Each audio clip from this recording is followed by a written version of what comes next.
Terry, what's up? Hey man, it's just back from an interesting leg workout this morning to get ready for you.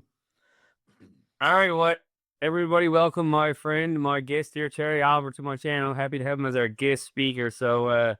Had the pleasure to get to know Charlie as a banker in my former career, and I got more education from working with Charlie than I ever would from an MBA. So I was so thankful that I actually got paid to be around people like Charlie, one of the top entrepreneurs. I've had the pleasure of being around, like I say, for 20 years working with entrepreneurs. But that anyway, I don't know you. Charlie, just give them a little overview of who you are, what you're all about, and take it from there. Yeah, I'd like to say in a summary, I guess I'm a serial entrepreneur with probably early touches of ADHD. Started business in 1981. That puts me about 42, 43 years at it, and created dozens of businesses in multi-sectors. Been in anything from offshore supply business, fitness centers, vitamin supply, bookstores, restaurants. So covered the gambit, but ended up pretty well settling into the world of real estate. So I'm asked these days what I do. I usually answer it by saying I play Monopoly in the real world. And it's there that Martech, my main company, has got recognition for being a player in St. John's, Newfoundland, in all aspects of the market. We focus more on commercial investment, warehouses, retail, but we've also done multi-res developments, management, exited condominium management a year ago and are really big time again into multi-res. So Zach, with all of that, it created a background of knowledge and awareness of doing deals, negotiating. As you can appreciate, being the world of banking and now the world of real estate, every single transaction takes negotiations. So just let me give you this extra little bit, and then we can dig into the topic of the moment in my world for sure.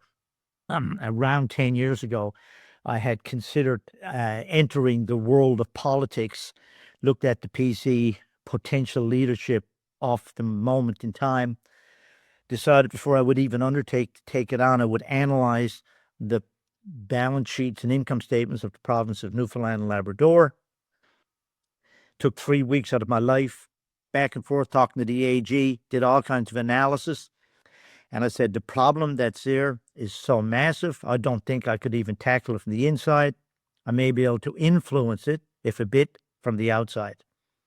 So rather than drop into the political world, I became politically androgynous. So I am now a non-purveyor of any particular party. Created an entity called Think NL, Think to the Power of Newfoundland and Labrador. And back then, 10 years ago, put out an awful lot of infographics on what my concerns were about the province, which are similar today and will be similar as we go forward. Aging population, people leaving, not enough newborns. So we got a declining population. As we know recently, immigration has helped, but we need to have focused, targeted immigration, obviously, in order to draw people to a cold weather climate where they're going to stay. So thinking I was on the go, probably 6 to 8, 10 months, realized that nobody paid attention to the simple little messages we're putting out. So we shut it down. Here we are now a decade later, and it's been dusted off the shelves and coming at it from a politically androgynous perspective. And the conversation we'll have today, Zach, will be mostly on this, is the reality that there is a memorandum of understanding that is in play. There are opposing parties on both sides. And I guess there was a negotiation done between our friends in Quebec and our province. But since then, the MOU has been subject to analysis by different perspectives, different attitudes, different assumptions. And here we are today with people on both sides, obviously one promoting it, one saying, let's get it signed quickly, the other saying, no, this is bad news.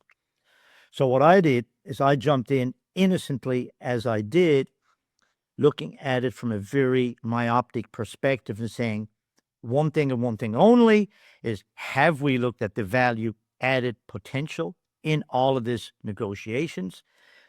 And two, and Zach, this is a field you've been into, you've talked on it, you've analyzed it, is that we live in what I'm calling an ever-changing world. 2 years ago, if negotiations started, they would not have the same set of circumstances that we have here today. And that is, there's been a massive paradigm shift. And that paradigm shift is in the world of AI, data centers, and one more step, and then I'll let you ask a couple of questions, and that has changed significantly in the past 6 months to where the term compute to power is now in vogue.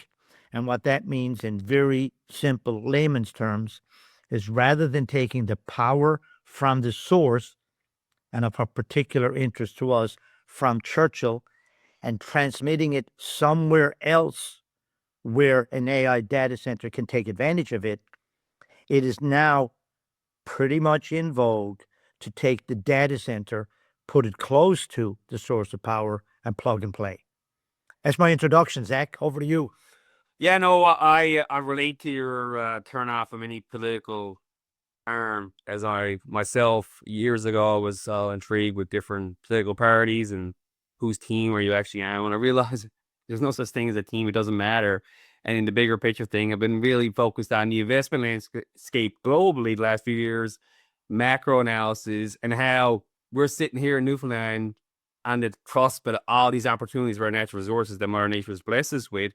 And I guess really I seen your NL back in the news, in the independent news, which is on Newfoundland last week, really sparked my interest, because some of the stuff you were saying there was the same conversations I've been having myself and my wife, for a few people around me that are more politically focused, unable to have these conversations. That's why I wanted to talk with you about it, because you were seeing the same stuff, I think, through just a little verbiage there in our Newfoundland. And I've been seeing with this massive opportunity that sits inside Newfoundland with our coal plant, which is a detriment sometimes, but an advantage with this AI data center build out, this hydroelectric power where we have immense supply up there, potentially developing Labrador, and all the other minerals inside all Newfoundland Labrador. That's going to be a part of the green build out for data centers, AI, and all that. So maybe we can just dive into, first of all, the opportunity that anyone's not familiar with what Newfoundland is actually sitting on here in 2025 for the future. Yeah. And Zach, we get challenged, you and I, the guys who negotiated the MOU, the Quebec team, we're all challenged to put this in plain layman's English. And if you and I can do anything here over the next 20, 30 minutes is try to simplify some of this so that it gets out to a bigger population. So we got like a 530, 540,000 souls in Newfoundland.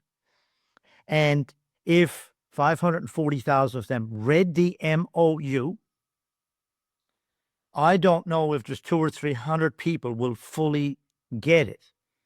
I consider myself to be half intelligent. I've read it a couple of times. I don't get it yet. So my mandate for my own self, now that I'm drawn into this, is I have to strip it down, understand it, so that I can explain it simply. So we got to back up a bit. It's Yeah. just bigger picture, what actually is Gull Island, the Upper Churchill project, ownership structure, and all that problem. It is. And so the memorandum of understanding is, as we know, but let's say it is a proposed agreement, is perhaps a better way of saying it, between the province of Newfoundland and Quebec. And in effect, it's CFLCO as the owner of it, and technically it should be negotiating such deals with Hydro-Quebec and Newfoundland Hydro. But that's semantics. So we got Newfoundland and we got Quebec. We have Churchill Falls, and Churchill Falls up to today has roughly a 16-year life left on the existing power contract that is in place with Hydro-Quebec. So 16 years from now, the payment structure that's currently in place ends. It's like you and I put a contract in place for a mortgage or a house or to provide services, it ends. So the governments, both of them, the team, thought it prudent to open up that contract and say, can we negotiate a better deal for Newfoundland for the next 16 years and extended so that thereafter 2041, Hydro-Quebec has access to power because they, as does everybody, need more power. So teams were struck, negotiations were done. I, at this stage, and perhaps you may know or others may know, I do not know the terms of reference that were given to our negotiating team.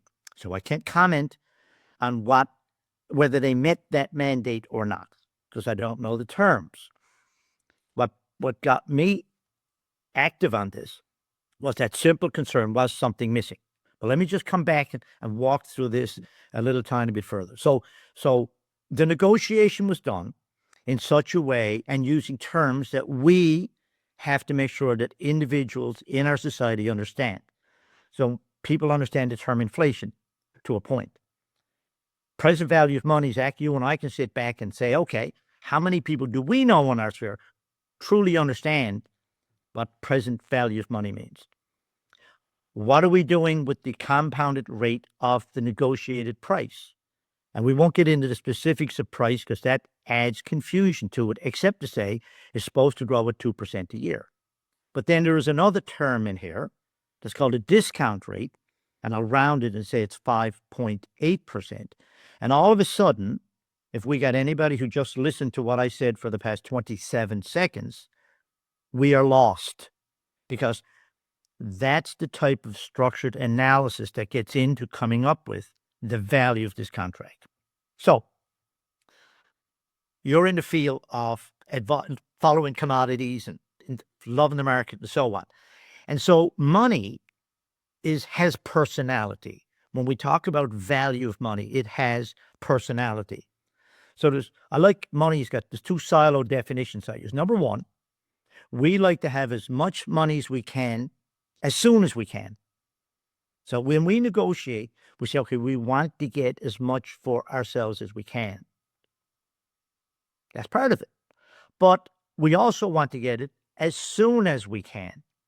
So what happens in a negotiation, we are willing to sacrifice pieces. We're willing to sacrifice the amount of money we get versus when we get it.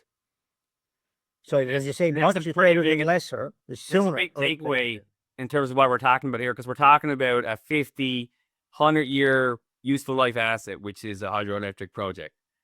And we're looking at it in terms of the day's money. But we know, because of inflation, because of the metrics of the financial system, central banks and government spending, fiat money can basically, as we've seen over the last 5 years, be created at will. Roughly about 5 to 5.5% is the debasement of the Canadian currency over the last 5 years. So we took that assumption moving forward, to your point, a dollar today, a Canadian fiat dollar, is worth more than it will be the following year and the following year after that. So the actual way we measure the construction cost of this 100-year asset is fixed here potentially today, but looking through the lens of fiat money, debasement, and inflation, every year that asset will be, from a fiat standpoint, the denominator, more valuable, at least just from inflation, from what we've seen as real math, 5.5% each year. And now we're getting into economics, but yes, with one exception. What happens if we have deflation? Because then it can potentially be worth less. But that assumption is rare for our economy, we would hope. Well, we just kind of went through the ability of the government to say, you know what, we can shut down your business and send you checks in the mail, and we can create inflation at will.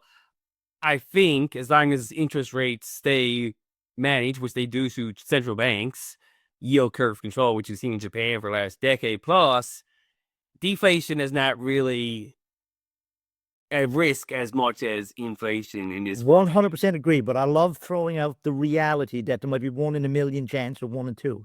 So that's one way to look at money. And I know we're getting down into a wormhole, but again, depending on who the audience is here, they might say, let's move ahead. Well, I think because big picture, like let's just try out some round numbers. The lower church, the Muskrat Falls, what's the final tally on that came in like 15 billion, started out at 5 billion. So say 3 times over budget. This project here is 2,250 megawatts. So roughly double the size. That's round numbers sound accurate.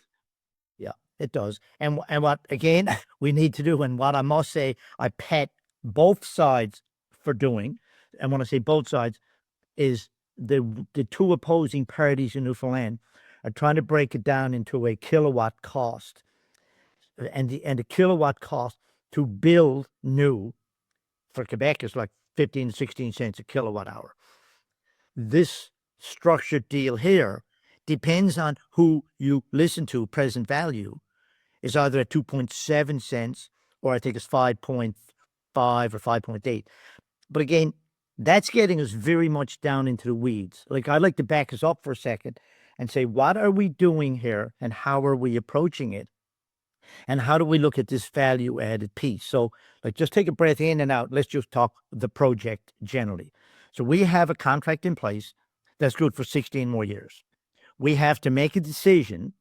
Do we want more money sooner than later?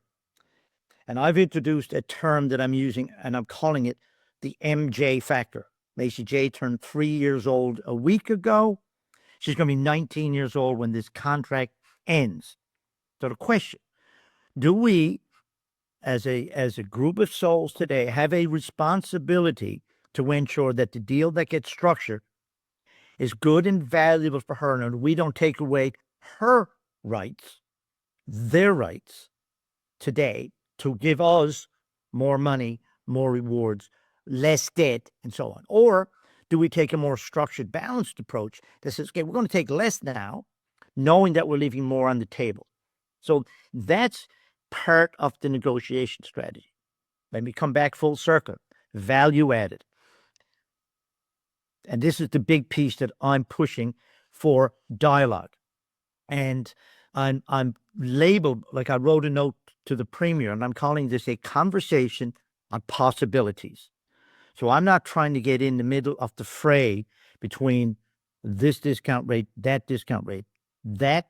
And unfortunately, I got to get in and analyze it now because I'm drawn into that wormhole. But have we considered the value add pieces? So we have mining in Labrador. The rough power utilization of it that I see so far is about 350 megs.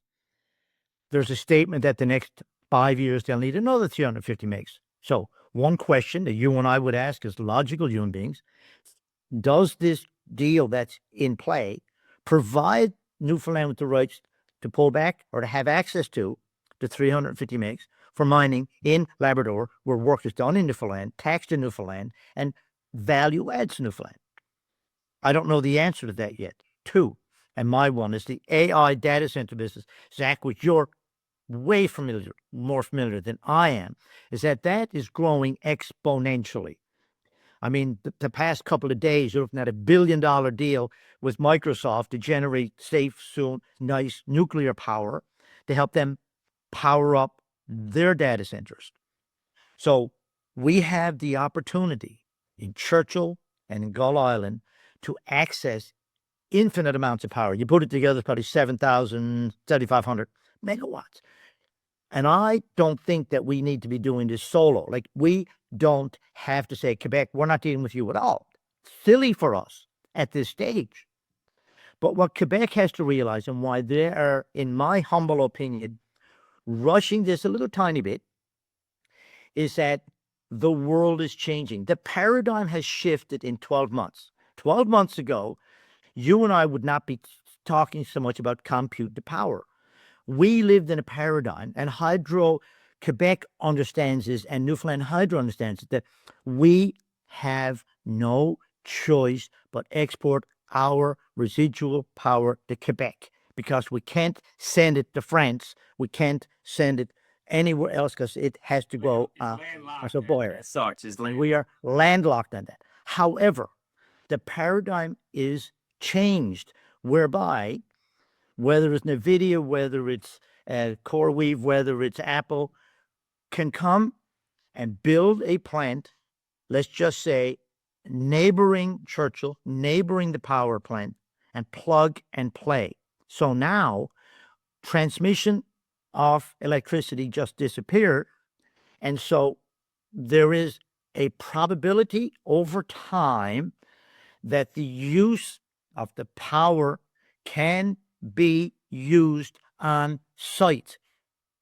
And what do you do then? You don't export the power. What we end up doing then is exporting, let's just, nice term, the data.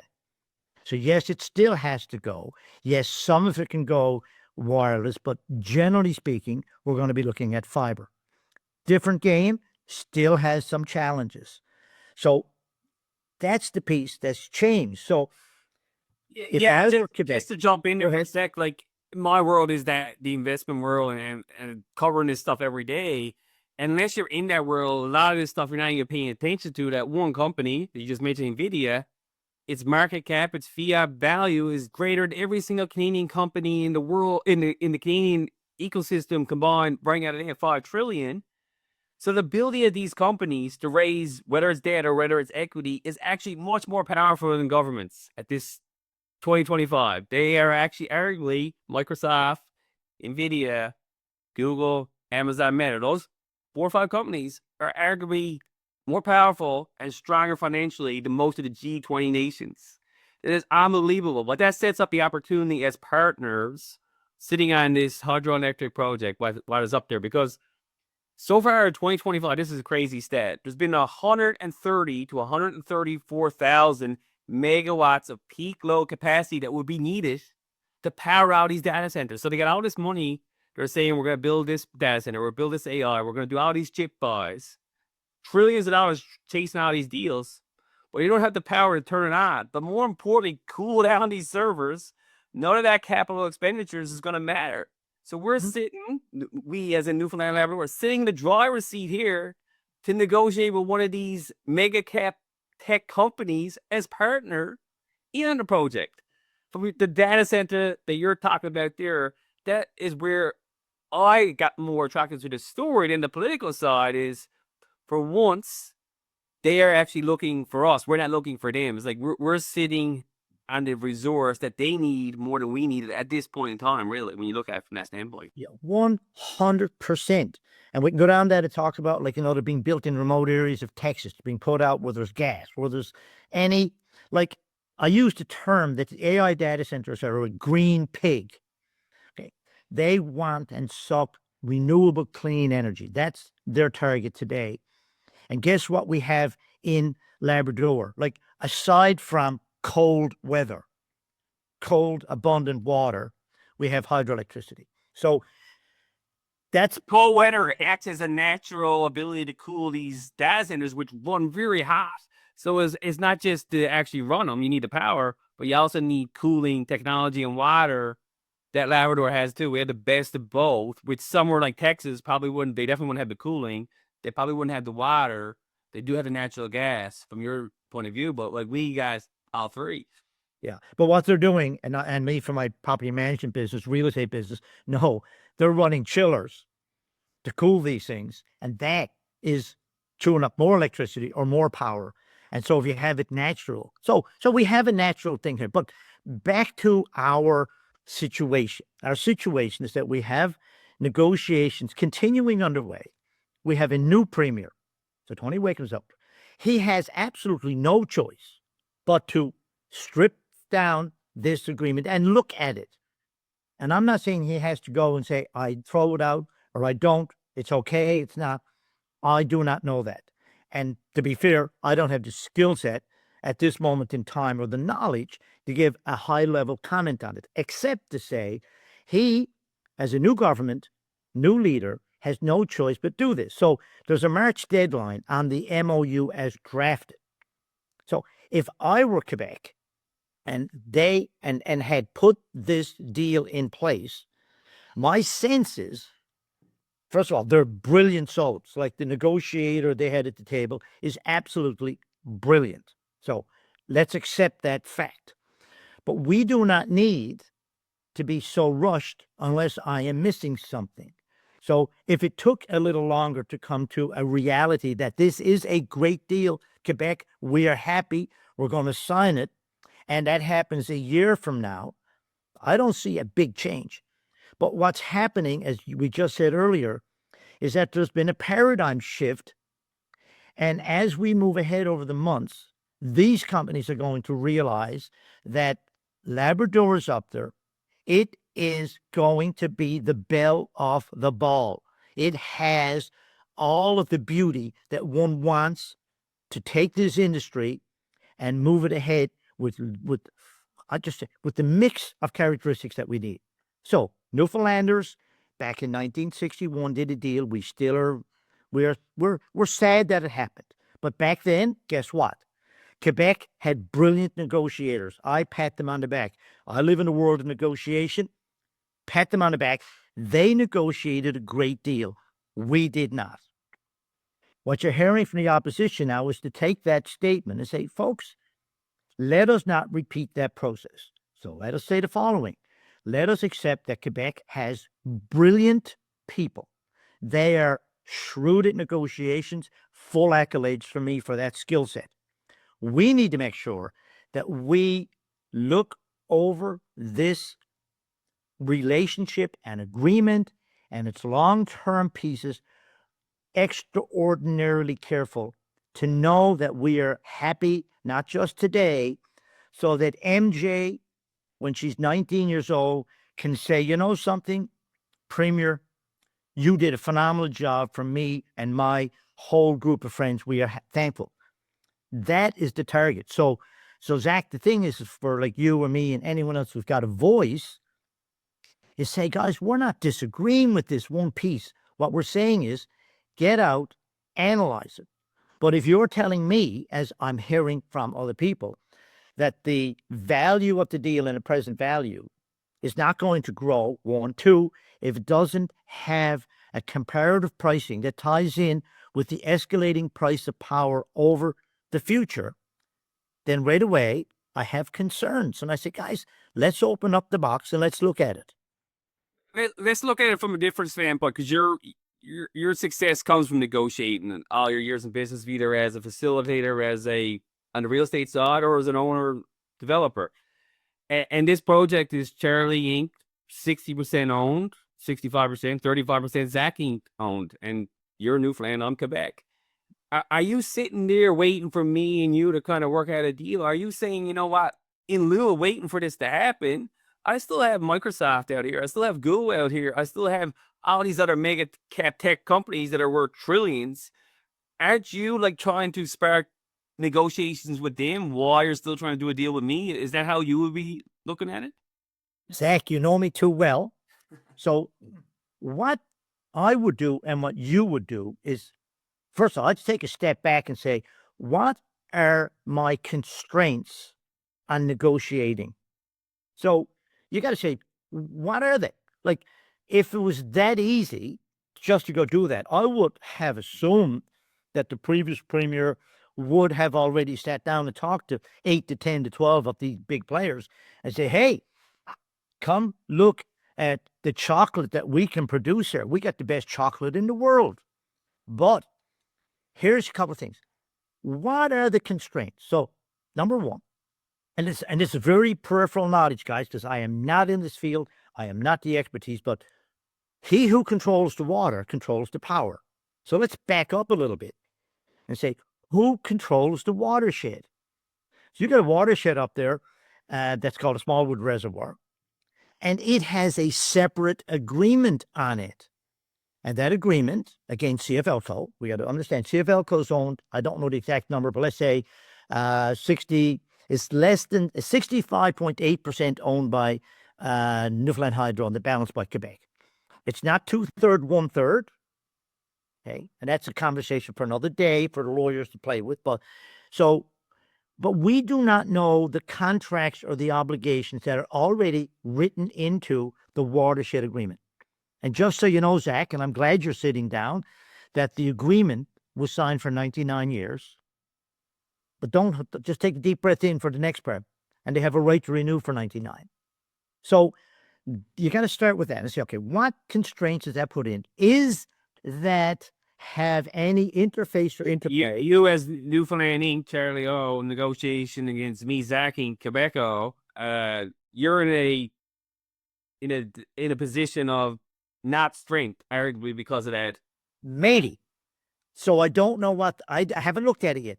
And that's why we don't know all of the factors that the negotiating team knows. So we're coming at this from a silo of a little bit of awareness, but we're coming at it through a translucent glass, not a clear glass. So when the deal was done then with Churchill and the power sharing agreement, which expires in 2041, so the rights to sell the power disappear. But I don't know at this stage, and somebody will tell us, how does that cross over with the watershed agreement? So let's just take that as separate. So not knowing that puts us in an awkward position. If I had absolute power over the watershed, then I would absolutely be talking to everybody flat out and say, I want to talk to everybody who's going to use the power that we have, that we can expand at Churchill. Remember, Churchill has got two things. It can improve its capacity and it can expand its capacity. Then we've got Gull Island, which is going to take time, effort, and money because you got to modify the watershed coming on the downriver side of Churchill to create, the power, the excess power to create Gull Island. So there's this is complicated. Just to build on that, like this is a real situation, real facts, and like Newfoundland is potentially not in a position to strain for that. But you have the first mover. May not be. We don't know. I'm a first mover advantage. You strike a deal with Microsoft today, say, listen, we got your power looked at for the next 50 years. Oh, we got this thing here we're kind of concerned of. We need some money up front because we're probably not going to come out stronger in a negotiation with Charlie and Zach.